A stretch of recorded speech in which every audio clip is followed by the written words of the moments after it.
ప్రజల కోసం, మార్పు కోసం, ప్రజా చైతన్యం కోసం తన సినిమాల ద్వారా నిరంతరం శ్రమిస్తూ ఉండేటువంటి ప్రజా కథానాయకుడు people star Shri R Narayanamurthy గారిని మాట్లాడవలసిందిగా రిక్వెస్ట్ చేస్తున్నాము. నారాయణమూర్తి గారిని మాట్లాడవలసిందిగా ప్రార్థిస్తున్నాము.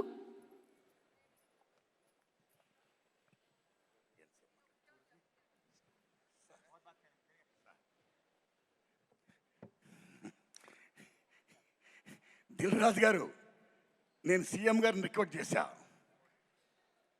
Let me speak, please let me speak. మిత్రులారా, గత 13 ఏళ్లుగా సినిమా ఇండస్ట్రీలో నంది అవార్డ్స్ ఎప్పుడు ఇస్తారని ఎదురుస్తున్న cinema ఫిల్మ్లకి ఇవ్వలా.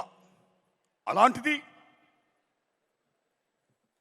Daring and dashing hero Krishna గారి అభిమాని మన daring and dashing CM Revanth Reddy గారు అవార్డ్స్ మేము ఇస్తున్నామని చెప్పి గత సంవత్సరం ప్రారంభించి అమోఘంగా జరిపించి మళ్ళా ఇప్పుడు అమోఘంగా జరిపిస్తూ తెలుగు సినిమా ఇండస్ట్రీ ఉనికిని గుర్తించి గౌరవించి ఎంతమంది కళాకారుల్ని సగర్వంగా హానర్ చేస్తున్నందుకు సెల్యూట్ సార్. తెలంగాణ రాష్ట్ర ముఖ్యమంత్రి రేవంత్ రెడ్డి గారికి, డిప్యూటీ సీఎం బట్టి విక్రమార్క గారికి, కోమరెడ్డి వెంకటరెడ్డి గారికి, చూపల్లి గారికి, దిల్ రాజు గారికి, జూరీ సభ్యులకి అందరికీ వందనాలు. మిత్రులారా, గద్దర్ గారి గురించి చెప్పాలి. గద్దర్ గారు బ్రహ్మం ఒక్కటే పరబ్రహ్మం ఒక్కటే అన్న అన్నమాచార్యులుగా ప్రజా వాగ్గేయకారుడు.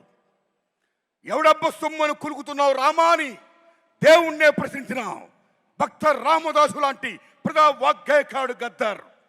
భారతదేశం భాగ్యసీమరా, సకల సంపదలకు కొదువలేదురా, అంగట్లో నా అన్నీ ఉన్నా, అల్లుడు నోట్లో శని ఉన్నట్లు, సకల సంపదల గల్ల దేశములో దరిద్రం ఎట్టుందో నాయనా, ఎట్టొచ్చిన దరిద్రం అని ప్రశ్నించిన ప్రజా వాగ్గేయకారుడు గద్దర్.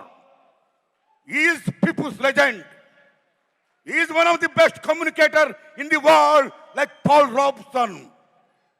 రాబ్సన్.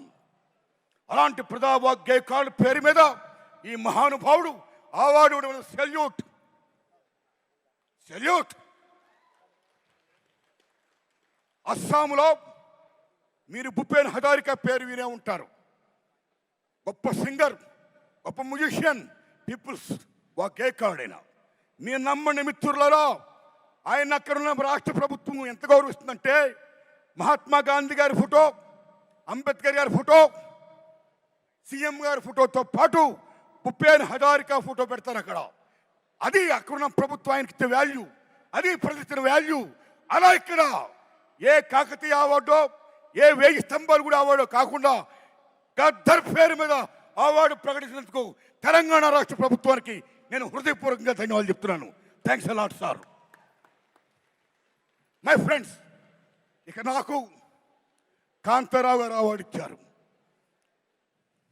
ఉమ్మడి మద్రాసు రాష్ట్రంలో చెన్నై రాజధానిగా ఉన్నప్పుడు కోస్తాంధ్ర రాయలసీమ దగ్గర ఉండడం వల్ల చాలామంది అక్కడున్న కళాకారులు పాఠశాలలోకి వచ్చారు. తెలంగాణ దూరం ఉన్న వాళ్ళు అంతగా రాలేదు, కానీ కొద్దిమంది వచ్చారు. అందులో నెంబర్ 1 కాంతారావు గారు, ఓ ప్రభాకర్ రెడ్డి గారు, ఓ త్యాగరాజు గారు. Like that. What is Kantharao గారు? ఎన్టీఆర్ ఏఎన్ఆర్ తర్వాత 3వ హీరో. ఎన్టీఆర్ ఏఎన్ఆర్తో డి అన్న మహానటుడు, తెలంగాణ గడ్డ బిడ్డ తాడేపల్లి లక్ష్మీ కాంతారావు. తెలంగాణ బిడ్డ ఆయన, అంత గొప్పవాడైనా. ఒక జానపద హీరో, ఒక ఎంజీఆర్, తెలుగు ఎంజీఆర్. 1-2 కత్తి కాంతారావు అంటే మామూలు విషయమా?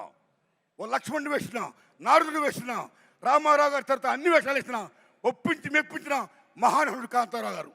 అలాంటి కాంతారావు గారు అవార్డు నాకు ఇచ్చి నాకు జన్మ ధన్యం చేశారు రేవంత్ రెడ్డి గారు. Thanks a lot. ధన్యవాదాలు మీ అందరికీ. నమస్కారం అండి. నమస్కారం సార్. అయ్యా, ఈ దశలో నా విజ్ఞప్తి, చంద్రబాబు నాయుడు గారు మీకు దండం పెడుతున్నా. చాలా పెద్దవారు మీరు. ఇక్కడ రేవంత్ రెడ్డి గారు దూసుకెళ్ళిపోతున్నాడు ఫిల్మ్ ఇండస్ట్రీని మొత్తం డెవలప్ చేసుకుంటూ. నంది అవార్డుని ప్రకటించుకుంటూ గద్దర పేరిట ఆంధ్రప్రదేశ్లో కూడా ఆంధ్ర రాష్ట్ర ప్రభుత్వ ఉనికిని, తెలుగు చలనచిత్ర పరిశ్రమ ఉనికిని గుర్తించి గౌరవించి మీరు కూడా దయించి నంది అవార్డ్స్ ఇవ్వండి సార్. ఇండస్ట్రీని ఎంకరేజ్ చేయండి సార్. మీ దండం పెడతాం సార్. థ్యాంక్స్ అండి. Thank you sir. Thank you thank you so much R Narayanamurthy గారు. Next special award Raghupathi Venkaiah award. Yes